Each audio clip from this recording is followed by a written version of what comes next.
Do you think mental health is only about sadness, depression, anxiety? This is where I think you're wrong, because I think you might be missing out on the signs which really showcase you're struggling, because they don't really look or feel the way you expect them to. Let me land. Most people ignore their mental health because they're not really crying in the shower, or they're not really in a situation where they're staying in bed for days upon days.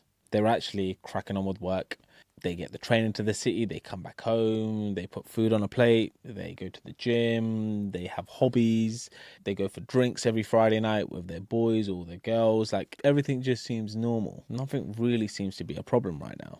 But what if your mental health shows up as perfectionism? Like, you having to make sure everything is perfect to the T. And there's this obsession to get it right. It has to look a particular way. Have you ever thought about it like that? What if your mental health challenges show up as being numb? You're very numb to everything. Someone's passed away. Someone's gone through a heartbreak. Your partner's struggling with something. The last one that comes up for me is kind of being the most together person in the room, because what it looks like is that you've got all your shit together. That's what it seems like. So you run with that. But can you see how that's a challenge? Because you and I both know it's not like that. But that's the image you now portray. See, a lot of people think I should go speak to a therapist. I should go speak to a coach. When my mental health triggers me and gets me to a place where I'm just breaking down. And I'm here to try and remind you right now, it's not about just breaking down. It's about what specifically quietly disconnects you from yourself, from your needs, and from your life. See, that disconnection, that's real danger. I'm not trying to highlight right now there are problems going on behind the scenes and your life is a problem. What I'm really trying to do is just to try and put a highlight or shine a light essentially on challenges that you are brushing under the carpet or just muting down right now.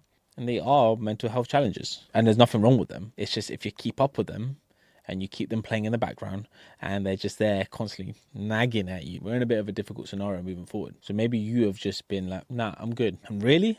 This has been something that's gone on for the last few years, but you're still good. Stop talking shit. But before I get into that any further, standard YouTube house rules, you know the way. You've heard me say it before. If you're a fan of the Unfiltered nature of the videos I'm posting, if you're a fan of the Unfiltered podcast, if I could ask you politely, because it does mean the world to me, if you could hit that subscribe button. I get a number of views on all my other platforms, TikTok, Instagram, and Shorts, right? I know people are watching this stuff, but I don't have people hitting that subscribe button. So that tells me that you like the stuff you're seeing, but you're not subscribing to get more of it come to your feed. Interesting. So if you are a fan, why don't you hit that subscribe button right now so that you're constantly in the loop for when the next video comes out and the next podcast comes out. And it also helps me because when I start looking into the analytics and start figuring out what videos specifically are people resonating with the most, I know what kind of content I can then create.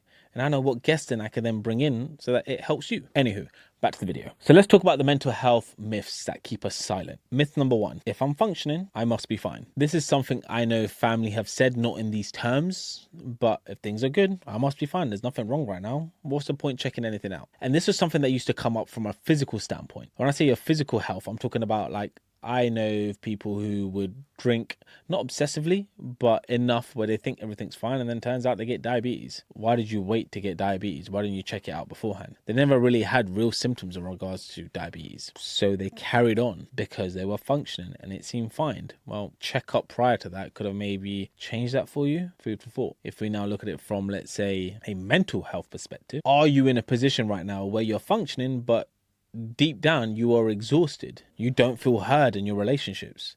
You feel disrespected all the time. Something that's gone on in the past that you still can't let go of. Yeah, you're functioning. Yeah, you're fine. Yeah, you're progressing. But are you really fine? I kind of want to leave that out there for you. Because in reality, high functioning people can be mentally unwell for years and not recognize it and never say a word. The second myth that comes up, only sadness and panic count as real symptoms. Says who? Where's this myth come from? Reality, emotional numbing, irritability, overproductivity, detachment. These are just as valid. If you go to, like, say, the overproductive standpoint as an example, why is it that only sadness and panic count as real symptoms when there are other things that possibly are triggering your mental health going down a different spiral? You're a perfectionist. Too much of a perfectionist.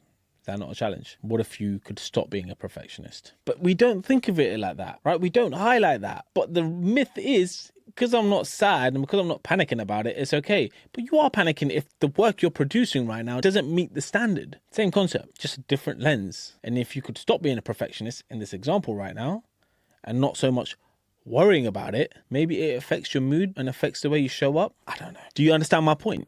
And the last myth, which I still feel lives with the older generation, possibly similarly to my generation, not so much the lower generation, is talking about your mental health means that you're weak. Again, says who? Why are you weak if you admit you're struggling? Why are you weak if you admit you're heartbroken right now?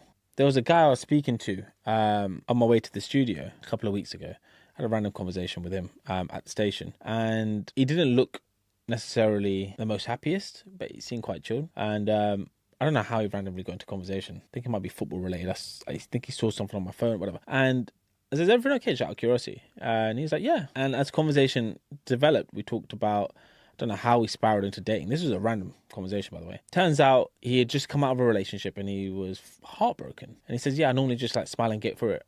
It's fine. Like, people don't know, but yeah, it sucks. I've now got to start dating again. I was in a 10-year relationship." I was like, "Bro, why have you not spoken to anyone about this?" And he's like, "Never really know I could, didn't know how to. Like, you see it, but man, I'll just get through it." And it's like that myth, right?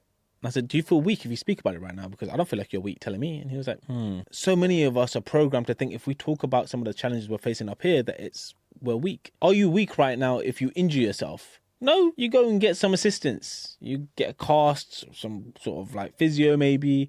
Maybe they put some sort of rehab and they stretch things out, but you're not weak. And we don't really care if we're weak if we can't lift a certain weight in the gym. We try to build our muscle for that. Why aren't we building the muscle up in here that gets us out of this depressive mind state? Why aren't we building the muscle up in here to get us through feeling down and upset? We don't. Like, if you can't lift a certain weight in the gym, you're not deemed weak. It's just your muscles aren't big enough, right? That's the mentality we have. But when we talk about, I'm hurt right now because she left me, it's I'm weak for admitting that. Why? Like, the language there doesn't make sense to me. Personally, the reality for me right now is talking about your emotional setbacks, these things that have arisen. That's strength. Silence is being weak. Silence is the escape. Facing it head on is strength. And the overlooked signs when it comes to, like, say, your mental health, if we weave into this right now, of people struggling with their mental health in particular, is that we find a way of explaining everything with logic without allowing ourselves to feel the emotion. We're constantly self-judging ourselves. We avoid taking rests and breaks and pauses because it just makes us feel guilty.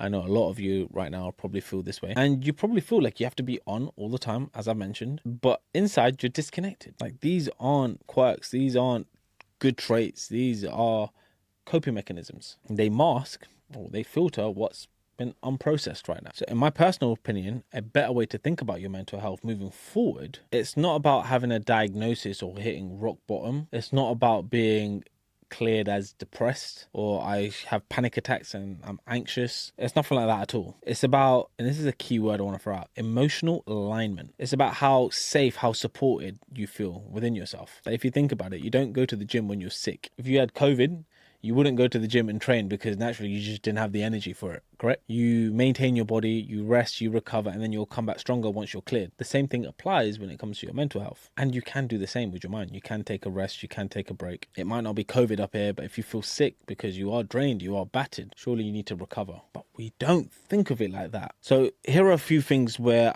as we close this video, these are things that you can start doing right now, which are quite practical. I want you to check in more with, am I sad? Am I okay? How am I really feeling today? Ask stuff like, am I present? Do I feel joy? Do I feel myself? There's something slightly off. I do this every day where I rank how I'm feeling because I can't bullshit myself if I'm feeling quite low. Like, I can't say I'm going to have a motivational, strong day today if I'm feeling pretty much drained and battered.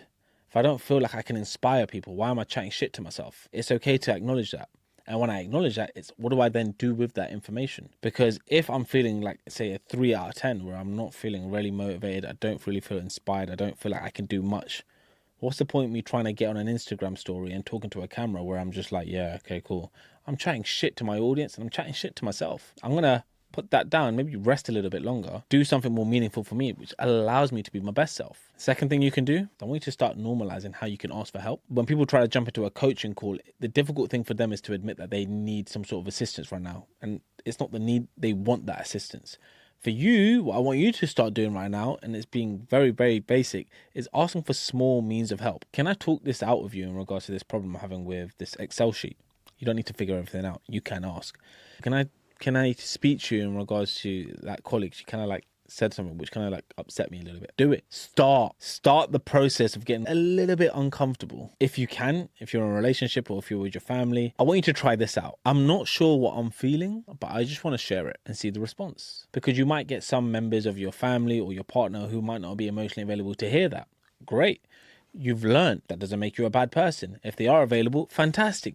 Open up the can of worms and see what comes out. But going back, if they aren't the right person, what could you then do? Well, they aren't the right people. Maybe that person from BetterHelp, that therapist might be the ideal person to speak to, or that fitness coach might be the person to speak to, or Pre might be the person to speak to. Start that conversation and see what unfolds. And finally, I want you to start celebrating emotional awareness as progress. And it's not just a case of, oh, I'm feeling better today, because sometimes thumbs up to that and we crack on. It's just being able to feel at all. Like when I recognize I'm having a bad day or I've had a bad start to the morning and I'm just not feeling my best self to be able to do things, I celebrate that highly, because not only am I going to continue that day recognizing that I'm feeling like shit, I'm going to let the people I know who I am helping, either in a coaching capacity or my family and my friends that mean a lot to me, I'm not emotionally available right now because something's going on, or I'm not feeling great, etc., etc. I can be that open and honest that it doesn't breed bullshit. It's honesty, and it's rawness, and it's vulnerable, and it's me being vulnerable, and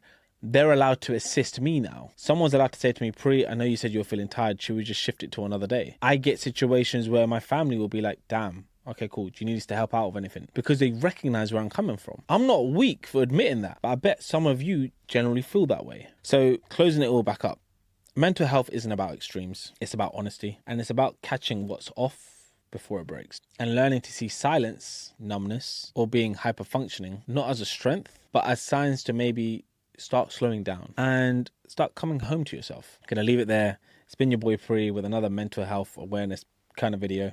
If you lot have enjoyed this, don't forget to give it a thumbs up, and I will catch you lot on the next video. It's been your boy Pre, and I'm signing out. Peace.